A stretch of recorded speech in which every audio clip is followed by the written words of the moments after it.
Me and Tim Raven. He's in Glastonbury at the moment, and I'm over here in the US.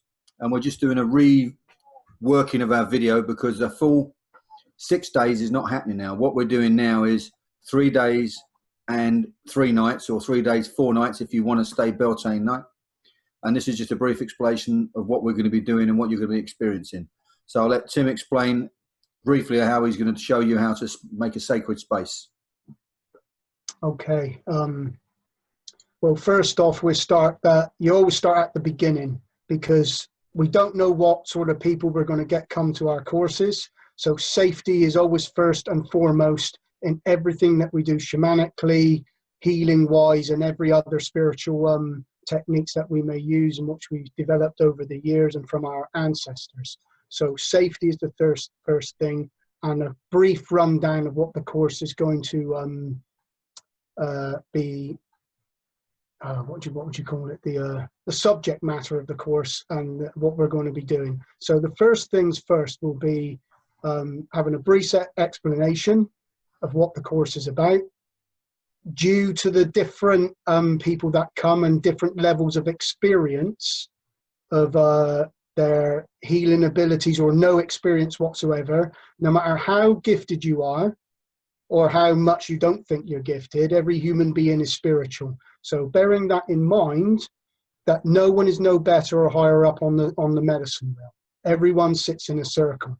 And with this in mind, that would be the first thing that we will be going through. We'll be working through a very basic, simple medicine circle, so that for the future 3 days that we're doing the course, that you will incorporate this every day that you set up circle.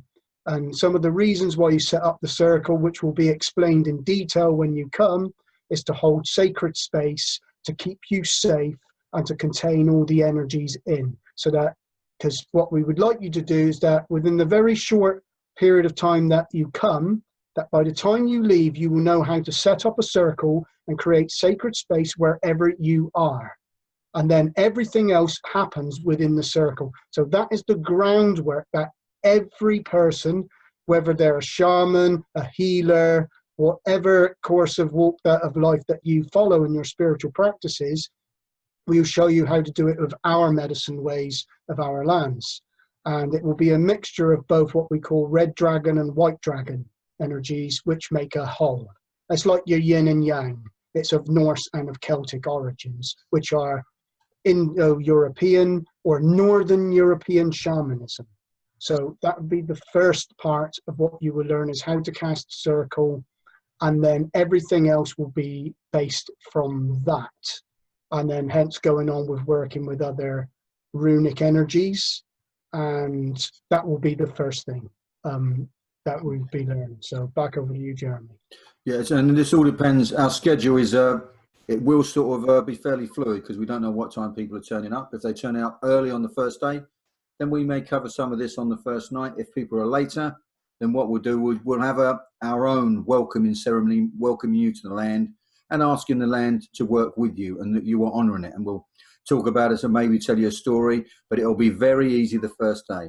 The second day, like Tim explained, that will be the morning's work. In the afternoon, I will show you some of my medicine, which is, it's called Uta City. It will probably be done in the afternoon, not at the night. Shamanic people do it at night on their own. You'll be split into groups of people corresponding to runes that we have picked you, which relate to certain areas and certain places on the tour. And all of these places are places that we've decided are safe for beginners and intermediates. There are some places in Glastonbury you cannot go until you really know what you're doing. So you'll be picked. You may be in a group of 3 or 2. There is one special rune if we feel the people are, what's the word, not talented enough or gifted enough, but advanced enough on their spiritual path, there will be one rune. If there's not, that won't be, you'll be in groups. And after that, we'll come back and we'll talk about what you learned and what you discussed and what spirit showed you. And all of these teachings will be leading towards what you came here for, what the ancestors want to show you. And that will lead us into the third day, which is the final ceremony, where Tim will hold a sacred circle. You'll be painted with woad. We will create a helm or a prayer to burn in the fire, to ask for wisdom and messages or give thanks to the ancestors, whatever corresponded to the vision you saw. Then after that night, Some people will choose to leave on Beltane, but we will be up at dawn watching the sunrise and doing the celebrations. Beltane is a day of joy and fun and celebration. Some people, if they wish, we can put up to 10 people up for the second Beltane night, which would be nice to do that because you don't have to rush off on Beltane. But I'd like you just to enjoy the day, enjoy the energy, and it's a great finale to what you've learned. If Tim has any more words, please go ahead, sir. Well, I think, and with this, mind safety being first all the way, with myself and Jeremy keeping eyes over you like a hawk, to really make sure that you're safe and the best that we can be and do, and help you as much as we can. So don't be afraid to ask any questions. If we know the answers, we'll tell you. If we don't know the answers, we say we don't know. Yeah. It's as simple as that. But we do have gifts between us of seership and via reading the auras and runes and traveling and stuff like that. So do pick our brains. And I would say do remember to also lighten up and have crack and have the crack and have the fun. And because it is about a celebration as well. So we'll get serious when it needs to be serious, but we'll have fun where we need to have fun, and to balance the sacredness with irreverence, because I feel that's very, very important on your path. Because for some of you, it may be the very beginning. For some of you, it may be just the middle of the journey. And for some of you, it just might be something that switches you on and but it will give you the pieces that you need when you connect to this land and to our ancient ancestors here, and dealing with medicine and power on very sacred site in Glastonbury. I live here personally, and I've done for years on end, and the guardians are, let's just say, for want of a better word, very powerful. And they need to be respected and propitiated, where I don't even know whether that's the correct word, but we'll show you how we go about things in appeasing the spirits, because you do need to feed them the same as anybody else. You need to, and we'll show you little ceremonies of how you do that, and how you set up a small harrow, which is a small altar out in nature and anywhere that you go, in the way that we would do it. There may be a sunbell rite ceremony with the drinking horns, as Jeremy said, would be painting in woad, but this woad has been sung over with Gunther in the burial chambers of these lands, and it is a direct link to when you paint in this, to give you protection and to conquer any of your fears when dealing with the ancestors, your own ancestors, and ancestors of place, the trees, the winds, the water, the fire. They are all ancestors of all different kinds. We have human ancestors, and then there are the whites, the spirits, and they have ancestors, and everything is circular, not linear. So there's a lot to talk about, too much to actually discuss just over a small bit of a recording like this. But do pick our brains, and we'll get the best out of you. But also the other thing to dealing with the circle work is, one thing that I do specialize in a bit, is to help other people find what their talents are while they're here, if you don't already know them. And some people get shocked when they find out that they're more of a warrior than they thought they were, the healer, and vice versa, and all types of things. It's quite amazing. But the runes never lie, and nor does Odin, and nor do the gods. And so this is the reason why I'm doing it, and why I think Jeremy's doing it, because we have to honor and serve our path, our people, our gods. And if we can be in any small way, a part of your journey, to help you enjoy, connect, and get you started, then that's my honor, and that's our honor and our pleasure to do so. But I look forward to all of you, and anybody that comes, and come with an open heart, and that's all I could ask. And I'd be really glad to see you. And on the last night of having fun and irreverence, we would do, I don't like to advertise everything. We can always have a little bit of fun and have a surprise. and we can have a bit of a party where we'll have proper live music, either by myself playing harp and ganther and poetry, which anybody who has a poem, a song, things to be inspired by what you come to learn. There's going to be a lot going on. So there'll be a bit of scholarship, which is all to do with the songsters, or what you were known as the Celtic bards, which is about the magic of words, poetry, spoken, story, song. And that can go in many different ways, or even drawing a picture or art. They all come under the same things. So I'm really, really looking forward to it. And I hope to bring out these things in you the best that we can, because I believe that we are all rough diamonds. We just need polishing up. And it's the gods and our connection to our faith and all that is holy that makes us so. That's all I have to say. Okay. Well, I'm fairly rough, I've got to be honest.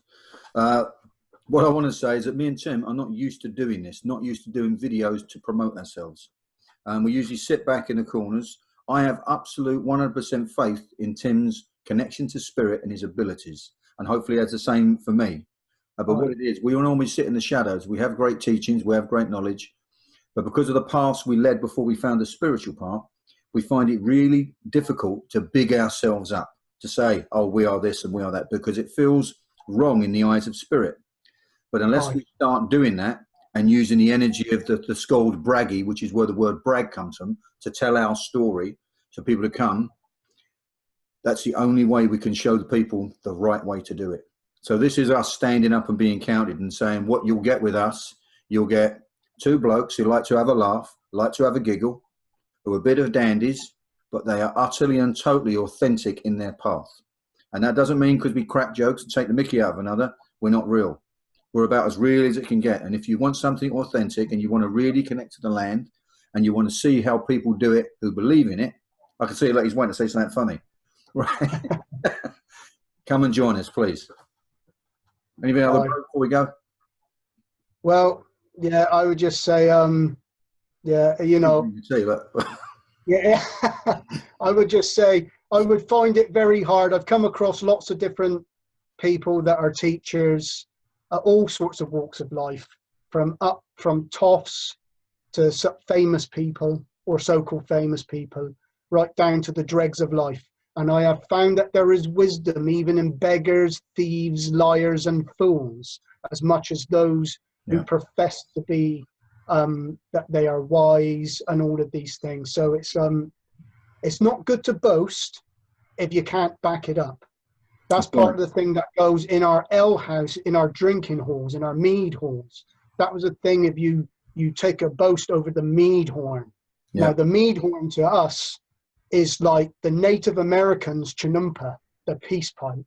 Once words are spoken and prayers are said over the pipe of the smoke, or over once you've raised your horn with the mead, which is made of Cavassier's blood, the mead of poetry, of all things and inspiration, it is a sacred oath or a sacred boast. These things you should not take lightly.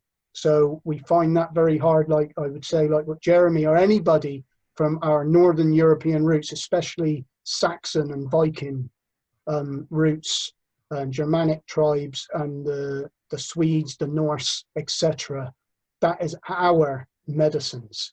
And we find that it's a very holy right. So with the boasting and bigging up, only say things that you know you can do, because you'll be found out if you don't. And, you know, you can't. You're saying it in the eyes of Odin. Odin's watching you. So if you say you can do it, you must be able to do it. And there's no shame in saying, like you say, I can't do this. So, Father, show me what I'm supposed to do. And that'll be your quest on your vision. And if you're new, completely new to this field, that's part of what you do. You're going to sit down, you're going to connect to the gods and say, show me what I need to know. And hopefully the gods will bless you, because we've done everything right and everything's in the truth and integrity. And hopefully you'll get your messages. But well, you will definitely have a great time and see how people do it for real. So bless you all and thank you for listening. And I'm sorry I drank my tea during the video. Bye-bye, guys. Nice seeing you.